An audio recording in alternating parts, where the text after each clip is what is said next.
Hi everyone.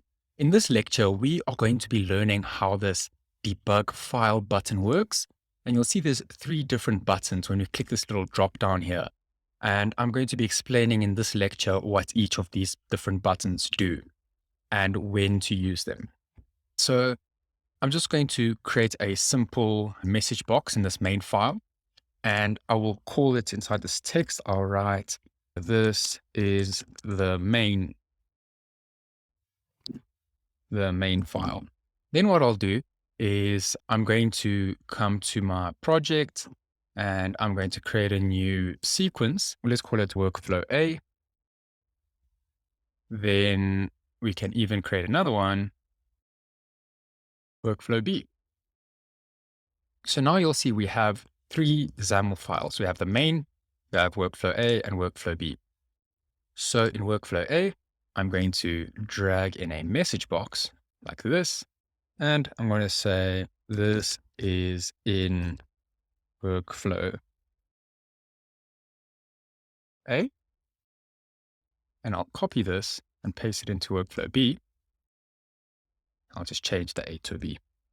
So we have three simple files, three simple workflows with a message box saying what's happening inside each of them. Let me just save all. Now let me demonstrate to you how these run buttons work. So just to note, in the debug panel, I have log activities over here selected. So that means it's going to show all these different trace logs for each step of the process. Just to note, in the design panel and in the debug panel, there's this button over here where you can use to run your files. They both do the exact same thing.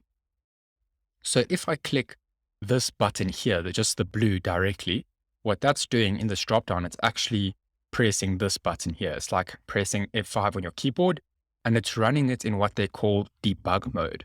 And debug mode has two specific characteristics. The one, it will log all the activities if you have this checked. Also, there's some other checkboxes you can check over here, and it'll execute these things in debug mode. The other thing is if it reaches an error, the process will give you the option to press continue or to stop running. Whereas if you run it in just a normal run mode and not in debug mode, then it will just break and run into an error completely. So debug mode is useful to help figure out which activity is having the error and what the error message is. Let's demonstrate this to you. So if I run this debug current file, if I click this, I'm currently on the main file. It's going to give us the message box. This is the main file, as we expected. You can also see in the output panel, it's showing us all the trace activities, main executing, sequence executing, message box executing, close, close, closed, just like that. So that's showing us all the steps. That's because we had the log activities checked. If I come here now to workflow A and I click this button, it's going to debug the file. So if I run this, it should then show us the message box. This is workflow A. There you have it. This is workflow A. And the same would apply if I run workflow B by clicking this button. Now, if I click this little drop down over here and I click run file, it's going to be similar to what we just did with this debug button, but it's not going to show all those trace activities. So let me show you. If I click run file, it actually minimizes UiPath, and then there's our message box. Okay. And then it'll open again. Same thing with workflow A. If I come here, run file, it's going to show us a message box for workflow A. This is in workflow A. And then the same would apply with workflow B, just to demonstrate to you. Now I want to show you what the output panel looks like. You'll see that there's no trace log activities. And that's because we're running it in just normal run mode. So when you publish your bots into production mode and they're being triggered either by UiPath Assistant or by UiPath Orchestrator, it's actually running in run mode. The only time it's ever running in debug mode is when you have it open in UiPath Studio and you're clicking this button over here. Lastly, you'll notice that there's this button over here called run. If you hover over it, it's called run project. So what this will always do is it'll always run the main XAML file. So if we come here to the project, you can see if I right click on main, this is the main file. If I click on another one, it gives me the option to set as the main. but you can see this one's bold. So this is the main XAML file. No matter which one you are clicked on, if I click this dropdown and press run, it's going to run the main XAML file. There you go. This is the main file. Then I click OK. It's also the entry file. So you can see there's a little green arrow over there. If I right click here, you can also set this activity to be an entry point. There you go, enable entry point. You can also set it for that. That's for activities like the start process activity or the run parallel or UiPath orchestrator. You can set certain workflows to be the entry point of the process. But by default, it's the main XAML file.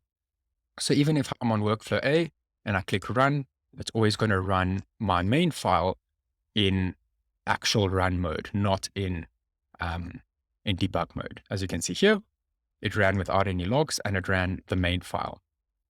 That is the differences between the debug and the normal running.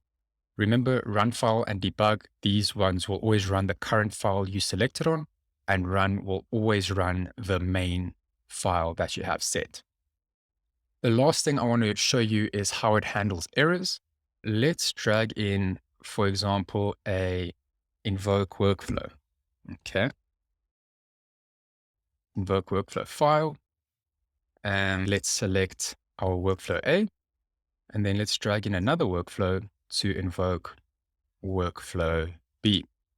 So I'm just going to run this in debug mode normally. So I'm on my main file and I'm going to click run. So this should run this main file in debug mode, showing all of our logs. And it shouldn't run into an error. There you go. This is the main file. That's where it started there. Now it's then going to run workflow A because we invoked it here. Then run it again. This is in workflow B. Perfect. That worked just as we wanted it to. But now, let's say, for instance, I go and delete workflow A. So I'm going to right click on workflow A in the project and delete that. Okay. Now, what's actually happening is I have no workflow A, but I'm still invoking it over here. But we know this file no longer exists because if we come here, you can see workflow A no longer exists. This is actually going to run into an error when we get here. Let me show you, if we run this in debug mode, let me show you what actually happens. So it's running. This is the main file. That's because we're on this message box. It hasn't reached the point where we're invoking this workflow file yet. I'll click OK. And there you go. Now you can see that it's highlighted in red, the activity which has run into the error. And you can see the error message. It said, could not find the file C users. Then this is the file path. And then it says workflow A XAML. So it's telling us the error message that there is no file that exists. And now you can see top left, I can either now stop the process or I can continue running it. Because the file doesn't exist, if I continue, the bot's just going to break. But let me just show you anyway. Continue. There you go. It says unable to start execution, could not find that file. Then I'll click OK. So that's what happens when you run it in debug mode. If you run it in the normal mode, which I can either click run file because we're currently on the main, or I can click run, which will run the entire project. They'll both do the exact same thing in this case because I'm currently on the main. So let me click run. And let's see how this one handles the error. So you get the message box. This is a main file. Okay. And then bam, immediately runs into an error.